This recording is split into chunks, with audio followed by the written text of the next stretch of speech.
Ule mchezo ambao ulikuwa unasubiriwa kwa hamu sana kati ya wekundu wa Msimbazi Simba Sports Club ambapo walikuwa wageni wa wananchi klabu ya Young Africans kutoka jijini Dar es Salaam umeahirishwa rasmi baada ya Simba kugomea mchezo huo kwa kile kinachodaiwa klabu ya Yanga kutokufuata kanuni. Sasa taarifa zaidi zinasema kwamba saizi klabu ya Simba tayari imeshavunja kambi na wachezaji wote wameruhusiwa kwenda manyumbani. Kwa hiyo kambi haiendelei kwa sababu wameambiwa watapewa taarifa nyingine baada ya hapo.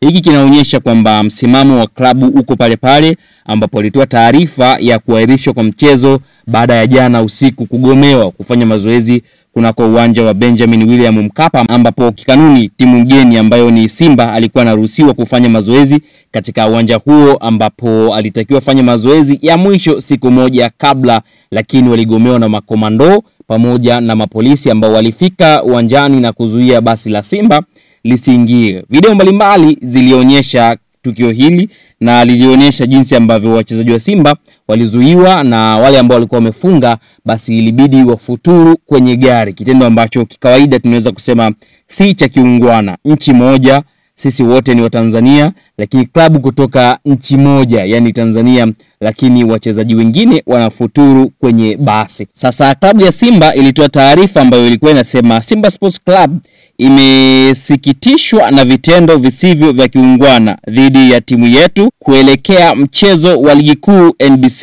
dhidi ya Yanga, Simba ikiwa timu mgeni. Kwa mujibu wa kanuni ya 17 kifungu cha 45 ya ligi kuu ya kanuni za ligi kuu bara, timu mgeni ambayo ni Simba ina haki ya kufanya mazoezi kwenye uwanja wa mechi angalau mara moja kabla ya siku ya mechi katika muda tarajiwa wa mchezo husika.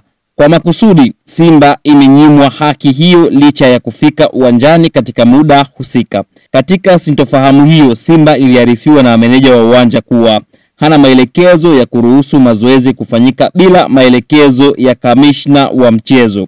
Pamoja na kamishna wa mchezo husika kufika, mabounsa wa klabu ya Yanga walivamia msafara wa klabu ya Simba huku wakiendelea na vurugu na wakizuia msafara wa Simba kuingia uwanjani kufanya mazoezi.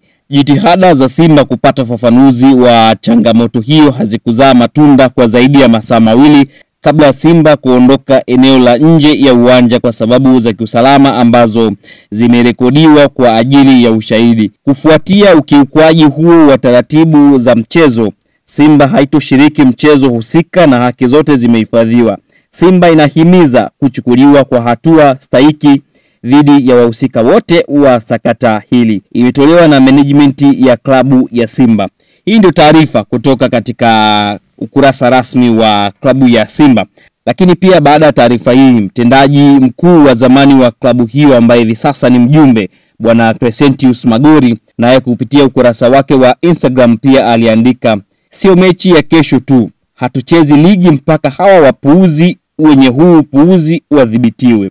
Haya ndio ambaye aliandika Crescentius Magori. Lakini tuangalie kanuni inasemaje. Je, ni sawa kwa Simba kugomea mchezo huu? Na je, itakuwaje kama TFF watachukua hatua stahiki dhidi yao? Au tujiulize, inawezekana TFF wakachukua hatua zaidi kuelekea mchezo huo?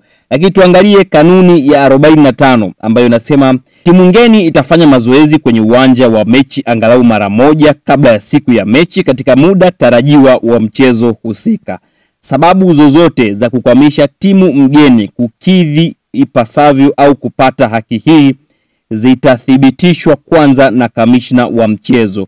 Kwa hiyo kamishna wa mchezo jana alikuwepo uwanjani mara baada ya Simba kugonga mwamba ambapo waliwasiliana naye, na kamishna wa mchezo alifika uwanjani, lakini pia jitihada zake hazikuzaa matunda. Kwa hiyo kwa mantiki hii ni kwamba kamishna wa mchezo aliona kile ambacho kinaendelea uwanjani. Hii nikukumbushe kidogo, mwaka 2021 ilikuwa ni Mei 8 kama sio Mei 5, kulikuwa kuna mchezo kati ya Simba dhidi ya Young Africans ambapo mchezo ulipangwa kufanyika saa 11.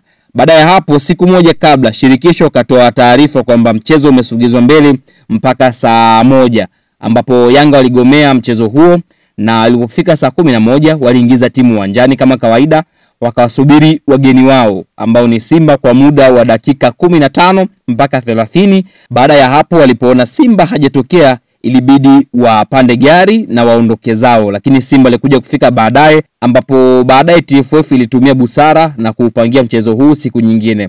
Lakini tunajiuliza kwamba wale ambao wamelipia tiketi zao, lakini wale ambao wametoka mikoani, je, wale wafanyabiashara ambao walishaanza kusogeza vitu vyao uwanjani, hasara ambao wameipata inarudije?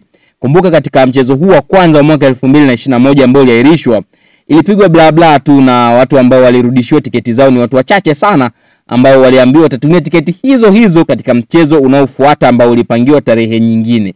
Lakini tuangalie kanuni nayo inasemaje.